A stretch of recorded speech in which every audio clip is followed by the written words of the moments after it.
Good morning everyone, this is Jacques from Dapper Shaves. So this is a continuation of the videos I said I would put out in the restoration of two razors. So this is the Famex.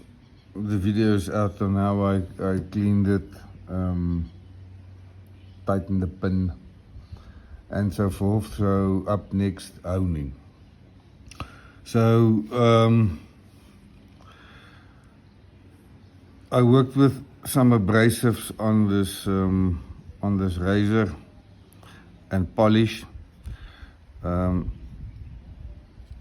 Here's parts of the edge, like here, that's very dull, I can feel. Here it's a bit sharper. And then dull at the back. So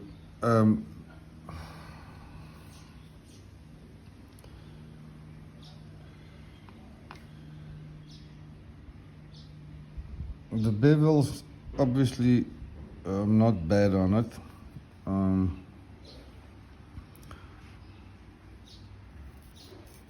That's not taking hairs. That's taking some hairs and to the back. So it's going to require a bit of work. So what I'm going to use to get this razor sharpies, I've got a Coticule, a very old vintage Coticule. I'll be using this one. Depending on how the steel behaves, I've got another different Coticule, also an old vintage one. This one's just pretty much unused until it got into my hands. I've got bits and pieces of Coticule which I'll use for Slurry Stones when needed, and I'll talk about those. I've also got a little pocket diamond plate which I also use to create slurry. And then I've got a black Arkansas, or what some people sometimes refer to as a surgical black. Fundamentally, this is 99% pure silica with a very high density. This is the hardest, toughest stone I've ever seen in my life. I'm not sure if you can see. There we go. Can you see the polished surface on this? So I buy from Dan's because they've got a great reputation, and the other thing is these stones come flat. To lap a stone like this, if it's not dead flat, is a long, tedious process, and you are going to burn out 30 sheets of sandpaper and your arms, if not more. It all depends on what condition the stone is. But as I say, I buy from Dan's. These come pretty much off the bat ready to use. You just need to decide how you want to dress them. So I use the black Arkansas to slightly bump up what the Coticules produce. So it's not the Arkansas edge, it's just taking, and you'll see I don't spend a lot of time on the Arkansas. This is like glass. And then I don't use oils. I use water on the Coticules. This is a dishwashing liquid and water, 50-50, which I use sometimes on the stones when I finish. and specifically on the Arkansas. So let's get cracking. So I like natural stones. Long story, not gonna discuss that really here now. But the important thing is, doesn't matter what stone you use, the stones must be dead flat, as I said. So how I keep my stones flat is I've got outside I've got a polished granite slate, which I put vid3 sandpaper on, and then I just work the stone on the surface. It's as simple as that.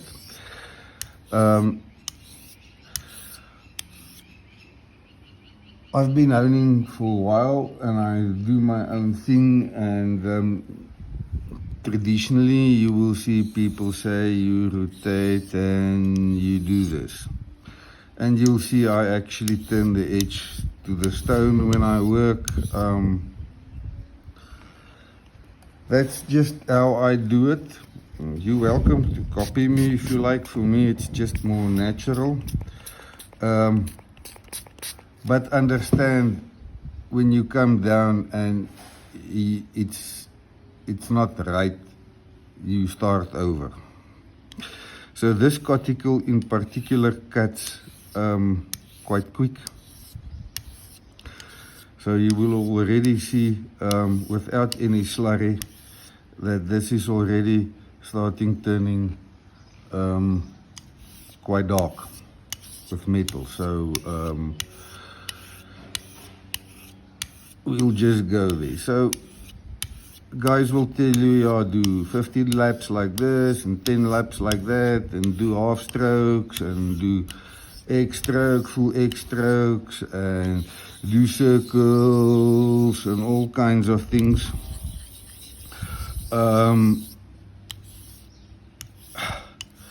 There is no recipe that works, okay? You spend time with it, you learn it, and when it's done, it's done. So how do you know when things are done? So when a bevel's set, the razor will take on skin contact, hair effortlessly everywhere.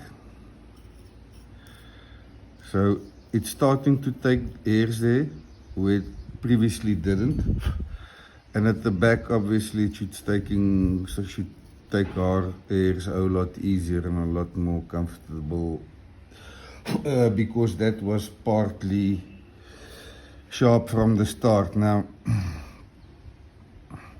I can still see some of the rust residue on that spot on the edge there, and as I say, we're not done yet. I just wanted to show you how a Coticule cuts. So if you want to make it cut a bit quicker, you add a slurry to it. Now this stone is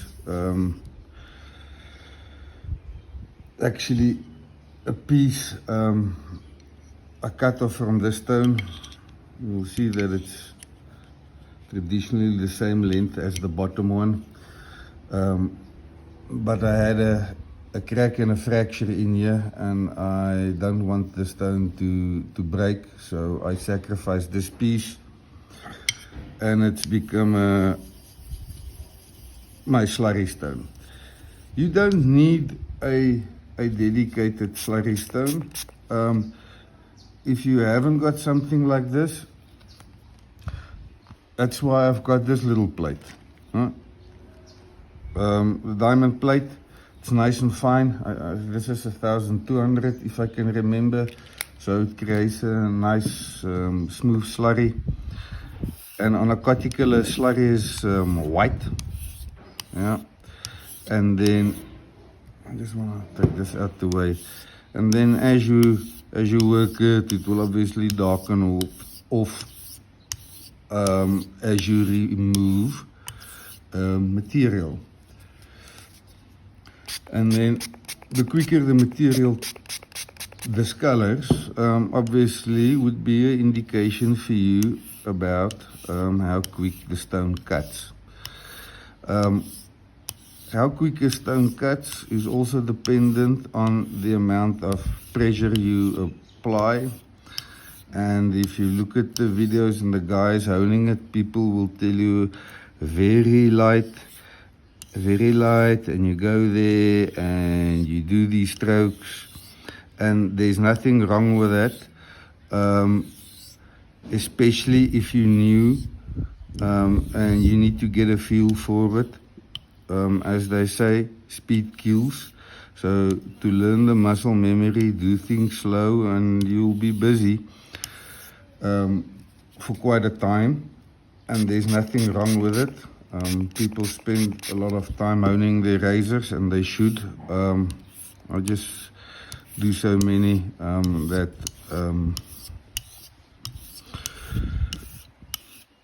I need to get them out the way. So I've got the muscle memory, and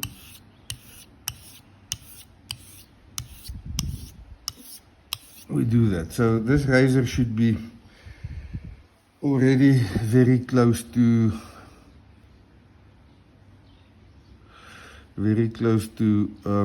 with a proper bevel set.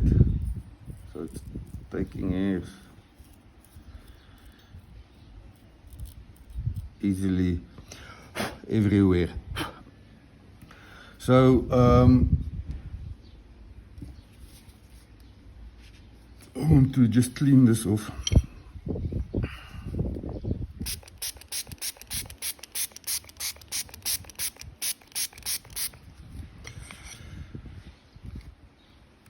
Let me quickly show you what I mean with a little diamond plate.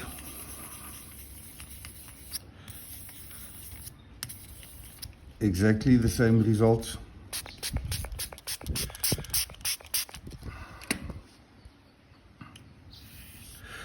The other thing I normally do is hone in hand, especially when I start finishing. So let me show you guys how I do that. Obviously just have the stone nice and balanced. Honing in hand, there is advantage to it once you've learned the techniques and comfortable with it. You get a lot of control, a better control, I think.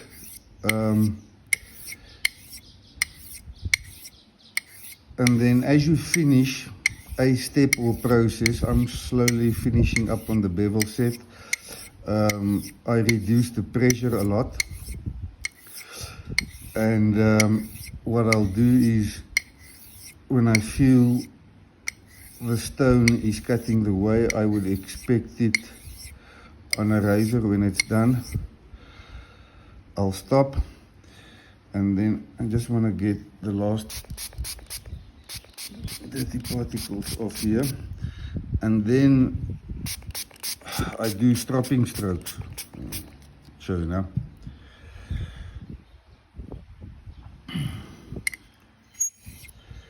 Edge away, so it's spine leading, not edge leading. Very soft, and immediately I could feel something funny, and you'll see it's just a little arm hair. But the moment, if you work on a stone, these things are smooth as glass. They sometimes might not feel so. And if you've got a firm, a sensitive grip and a light grip on the razor, you will feel everything that's happening. So if you stroke and you feel, oh, there's a little something, a roughness or something that doesn't feel like part of the stone, stop immediately.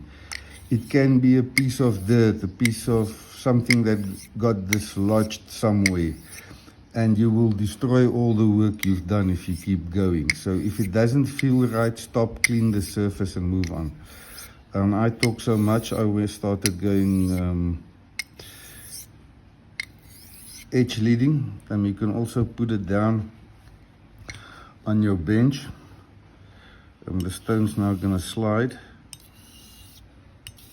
and then we just strop in this manner.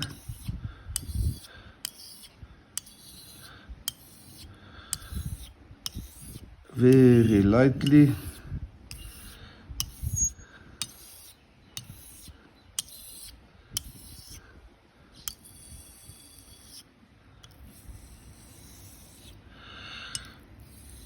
Okay.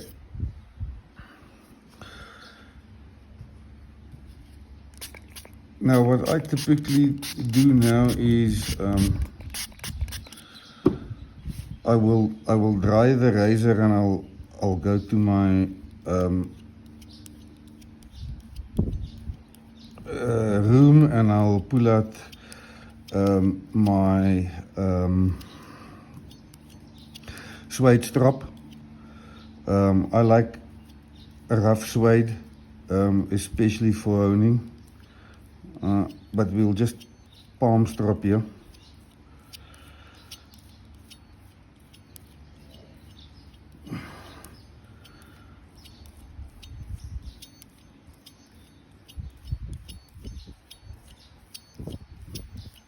Right.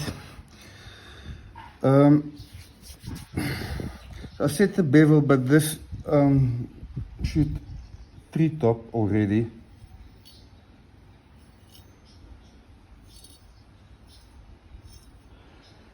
Not sure if you can see the hairs. So it was sharp. In some places we set the bevel, we worked lightly, it's already treetopping. Now I know from experience with this stone that I can already shave with this. It would be a comfortable shave, but it's not going to be deadly keen. So to get that keenness, just to bump that up slightly, I'm going to use the black Arkansas.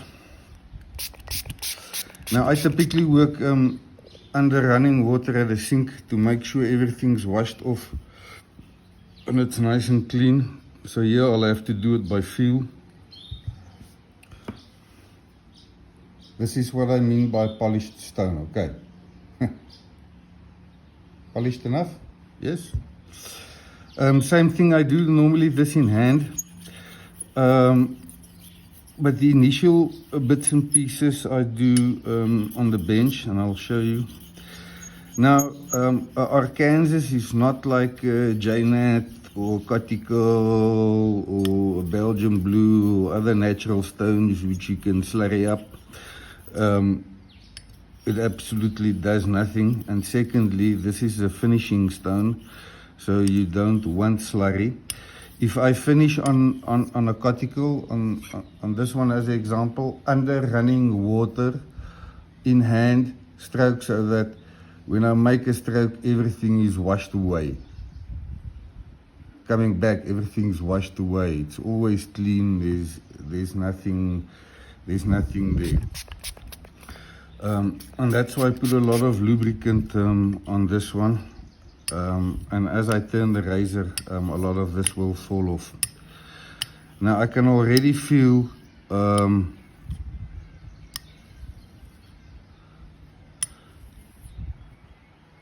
that there is something. No, it's not. Okay.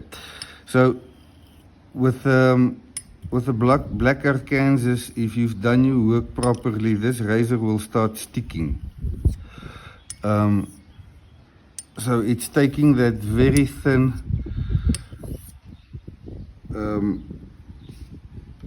apex, bevel apex, which is fractions of a micron, and we just refining that very, very softly.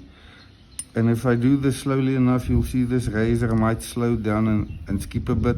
And it's not skipping, it's building up stiction, because it's such fine polished areas. And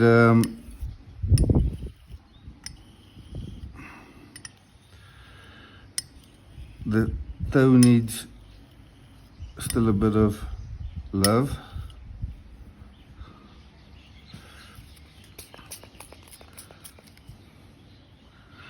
You can also use oil on these stones, and you can actually switch between water, oil, glycerine, lava, whatever you're using.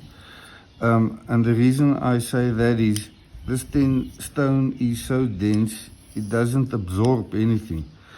Same with these coticles. You just wash them off with a soap and a detergent, and they're ready to go again.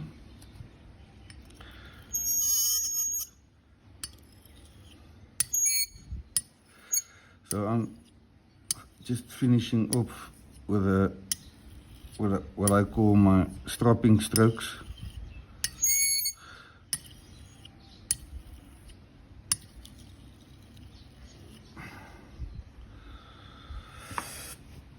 And give it a strop. And this razor should, if I did everything good and given it a proper stropping, this razor should be lekker to shave with. So once again, 90% of the work setting the bevel. Obviously this razor had a bevel already set, it just fundamentally needed to refresh it. There we go. Like a machine gun. Apologies for that. So that's honing, or part of it. That's how I do it. Hope you guys learned something, and we'll tackle the following razor next.